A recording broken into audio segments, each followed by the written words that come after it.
Day 4 of the premium Whisky Advent Calendar. So, still chasing our craft presentation. Day number 4, bottom left corner, double-sized door. Let's try not to rip the entire front of the calendar open. Right, yeah, that is day number 4. Okay, label, pointing away, clean glass, silly hat, calendar. What more do you need?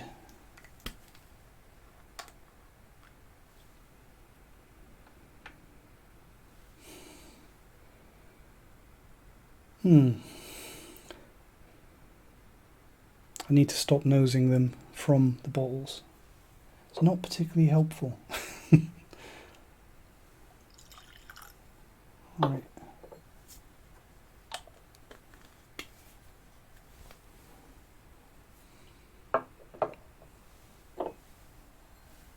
One thing that I haven't commented on yet is the colour.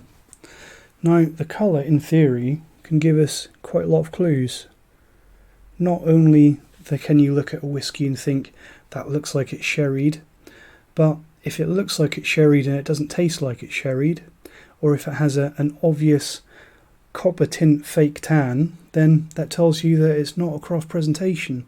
So, as deceptive as colour can be, when you're tasting blind, can give you some little clues.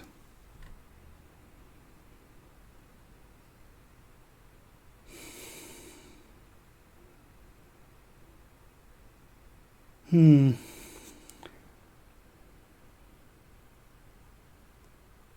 think on this one I'm going to take a sip early on so I can get some of the aroma coming through from the back of my throat.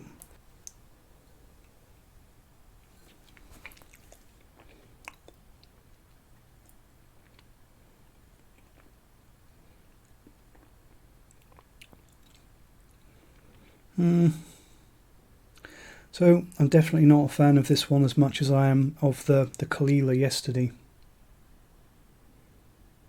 Again, it's quite a sherried whiskey.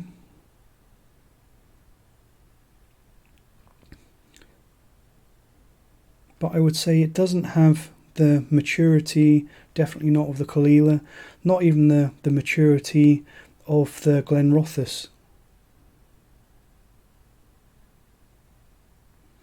It doesn't nose that old.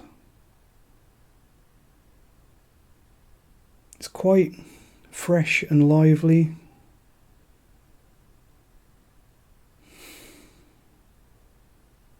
A very fresh sherry maturation.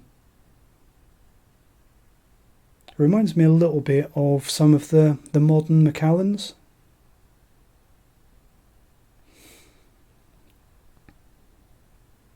And that's probably because I'm getting lots of sherry, but it doesn't seem that well matured or doesn't really stand out that much. And in my opinion, that describes a lot of the modern Macallans, quite overpriced. Could be something like a 12 to 15 year old Macallan double cask or Macallan Gold, something like that. I don't think it's 40%, but I don't think it's craft presentation either. It's a fun one though. Lots of fresh sherry. It's actually quite a welcome contrast to some of the other whiskies that I've had. Well, mainly the Glenrothes and the Kalila, and that it seems a bit younger and a bit fresher and a bit more punchy. Let's see how it tastes.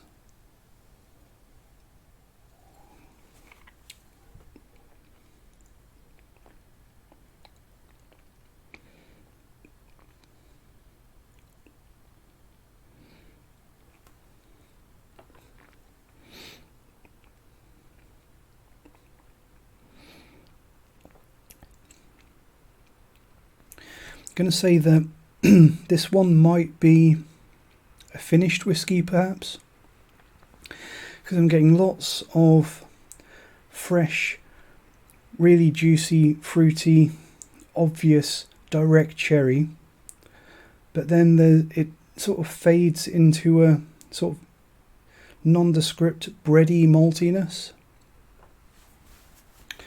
Not sure what to think of this one. It's definitely contrasts to the other whiskies.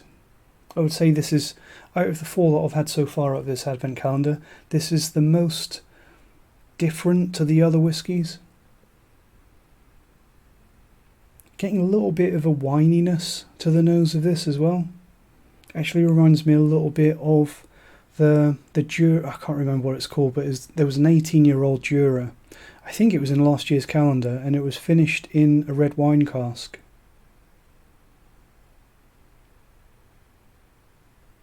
I think this is definitely a finished whiskey, because there's that disconnect between the sherry or possibly some winey notes in there. Probably not an STR cask. But there's a very obvious red fruits, not overly winey, not the sort of winey notes that you get that dominate some whiskies, but I do think that there's some wine treatment gone into this one.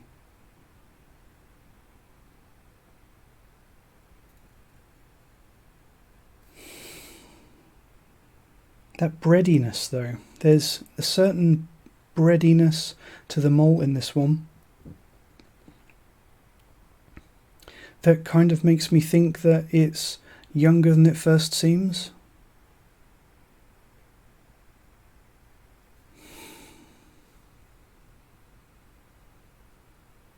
I don't think I'm going to be able to guess what this is. It could be some sort of special edition, like a sherry and wine cask finished Glenmorangie. It's probably bolder than most Glenmorangies though. A lot of Glenmorangies, especially at an older age, they tend to be quite dominated by the cask. It's not a coincidence that Glenmorangie really pioneered the cask finishing process, because their style of whiskey kind of needs it. It's a bit of a crutch, and it works really well with their very light, almost too light style of spirit. But it's got a little bit of something of the Glenmorangie Lysandra about it. But I think this is, again, I think this is probably not a craft presentation. I'm going to go with 43% again. I'm tempted to say that I've said already that it does remind me a little bit of modern Macallan's, but I'm basically just listing whiskies now that have got decent whiskies that have got a cask finish applied to them that doesn't work perfectly, but it's still a decent whiskey, if you get what I mean.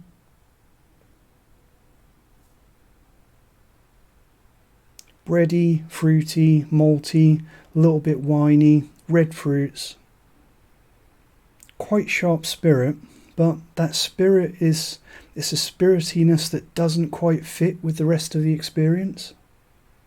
Let's have another sip.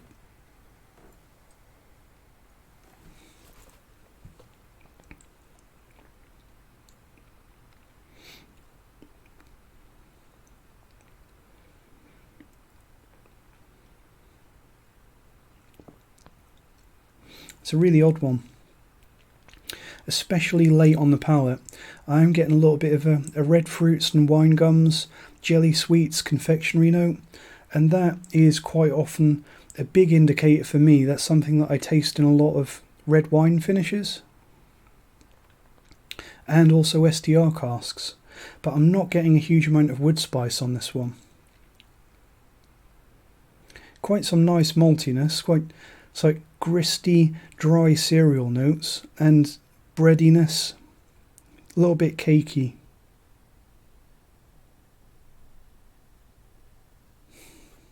Gonna have one more sip, and I'm going to see if I can hazard a guess.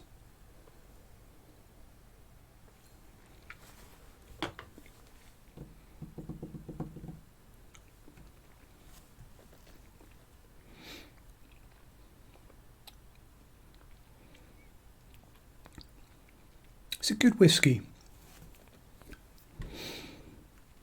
and I'm now wondering if it's maybe a little bit higher than 43. I think it's either 43 or it's between 43 and 46, like 44, 45. between 43 and 45%, I would guess. As for an age, it's hard to tell because I think this one's definitely had some messing around done to it. Definitely at least one cask finish, at least 2 different types of casks there. And it's not like a skillfully done vatting of multiple casks. It really does taste like something that's been dunked into a very different cask towards the end of its maturation. But as for an age, I'm probably going to say around 16 years old. Probably sherry and red wine, or just red wine cask finish. As for a guess, I don't think I can offer a guess on that one. That one stumped me a bit, but let's see how wrong I am. So this is, as I mentioned yesterday, is actually 46%. So I was a little bit wrong there. It just came out a little bit weaker than that to me, but that's not necessarily a bad thing. But this is our first world whiskey, because this is Teeling's 18-year-old, the Renaissance Series 3, which is actually a single malt from Ireland at 46%. And this is that's not going to focus, is it? Useless camera. But this is what I was saying the other day, that it's actually got the Teeling logo on the bottle. So good job that I didn't see that. I probably would have recognised that as Teeling. Not a huge fan of Teeling or many Irish whiskies, if I'm honest. I have been to Teeling's and I tried some of their really good older stuff, like the Brabazon series, and it's good. It's got its own identity, which is great, but for me it's always going to be beaten out by Scotch a little bit, and that's probably just personal preference. But this is a really good whiskey, and I'm really glad that we've got a really good world whiskey in the advent calendar. I'm not actually sure what casks go into this, but it does definitely smell, especially smell and taste to me, that there's some sherry and red wine in there. And I definitely think it's a cask finish.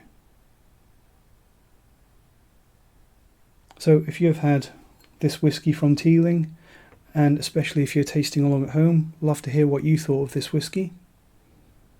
And I'm really glad to say that our first world whiskey will definitely not be the loser in the leaderboards either. It's a very good one. I'm going to go off to enjoy the rest of this, and I hope to see you tomorrow. Thanks for watching. Cheers.